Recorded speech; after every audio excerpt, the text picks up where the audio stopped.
All right, guys, it's time. It's about time that to talk about the exam one.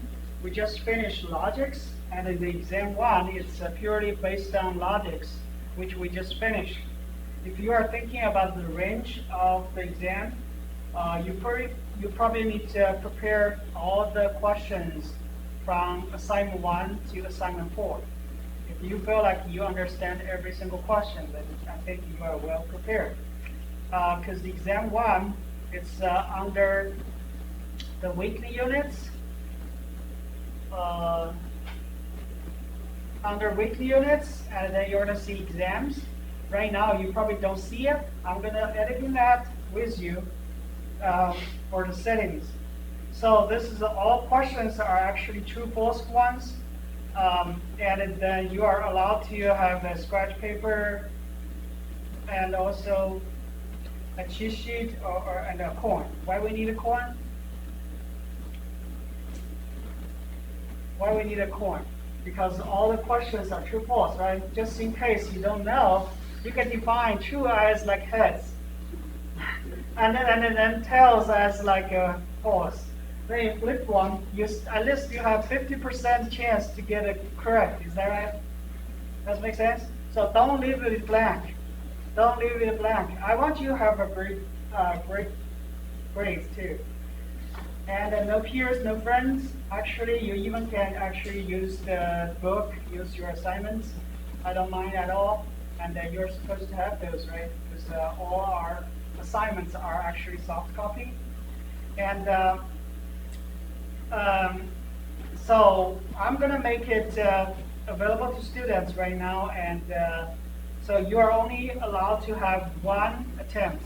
So there is only one attempt, and then once time is up, you will be forced to complete. So it will basically automatically submit for you if the time is up.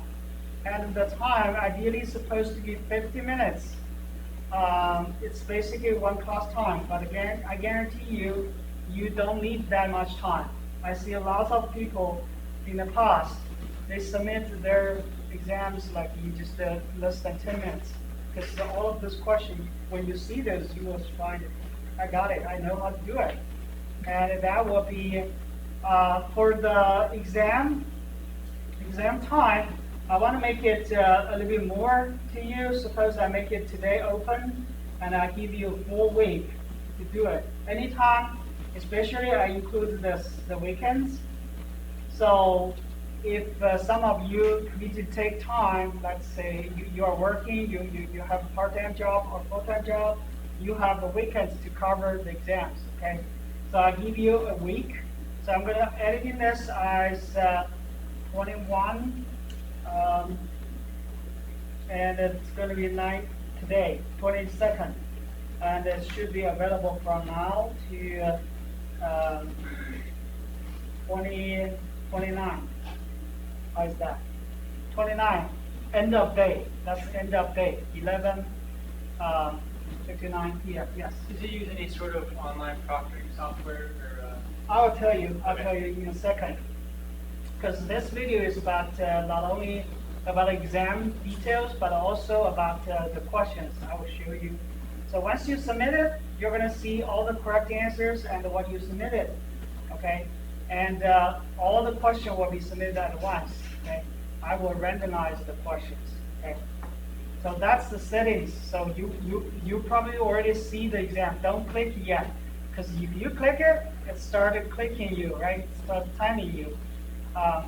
Don't test it, don't try it until you feel like you're ready. I will strongly urge you, don't take the exam in some public Wi-Fi. You want to have a very reliable network environment. Ideally, it should be the cable internet, right? Because once the Wi-Fi is out, then the exam will still, the clock will still go on. It will not wait for you. Now let's take a look at the questions. I'll show you a few questions.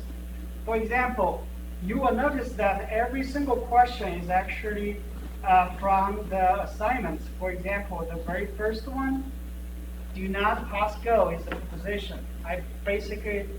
It's our question. Do you guys remember? Assignment 1, No. the very first one. If you forgot, I'll open that for you. That's the problem 1.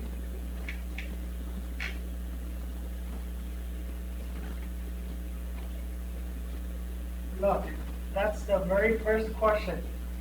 So the question was, which of those are propositions? What are the truth value of those that are propositions? The very first one is do not pass go, right? So I use my own language. I say, hey, this is a proposition. Is this true or false? So the very first question, do not pass go is the proposition. The answer is what? False, which is easy, right? The second one, what time is it? You see, is the second question, what time is it? I basically redo most of the homework questions in the exam. In my way, sometimes I make some tricks to you. I know, because I know some of the pitfalls in the past. I see students have making mistakes in those questions. So I intentionally make those mistakes and see if you truly understand, right? For example, this is another one. 4x plus 5, 4 plus x equals to 5 is a proposition if x is a natural number. Is that right? Still false, because x could be equals to 1, which makes it true. Well, when x is not equals to 1, which makes it false, right? Didn't matter. Didn't matter it's a natural number or not. But if I make a particular question, let's say, if x equals to x not equals to 1, and it's a natural number, then all of a sudden it is a proposition, right? So like this one, for example, this is a trick I intentionally made. 2 to the power of n, 2 to the power of n is greater than or equals to 100 is a proposition if n is greater than 6. See that? The if part makes it true, right? Makes it true because I limited the n, the size of n. So I make it a true. And the truth value of this is going to be true as well, right? So that will be greater than 100. Because 2 to the power of 7 is 128. 2 to the power of 6 is 64, right? And here is strictly greater than 6. So n has to be 7 or more.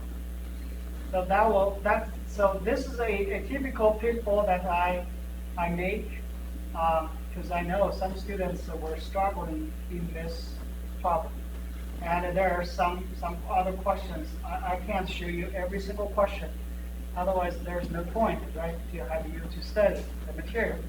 But I already show you a few. I can show you the very last few. The very last few, it's about the 50 some questions. Like some of those truth table. Like this is a typical one. I intentionally make some mistakes. Like a P and Q or R equals to P. This is actually like a distributive law, right? Has 4 rows. Is that right? It's wrong, right? It's supposed to be 2 to the power of 3, which is 8, right? So that will be a false answer. And like 48, 47, the true stop table shows this has 8 rows. Is that right? This one is true. So those two questions actually is it's opposite answers. And then some of like this one has three rows. So they basically are asking the same thing, but I want you to understand. And here is even some translation. I ask you, so using M as this EP, and then the translation translate the given statement into a propositional logic. You can do this, right?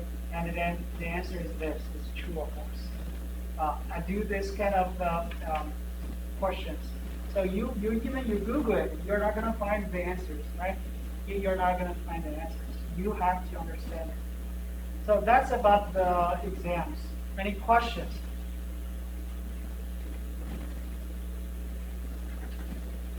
Any questions? No?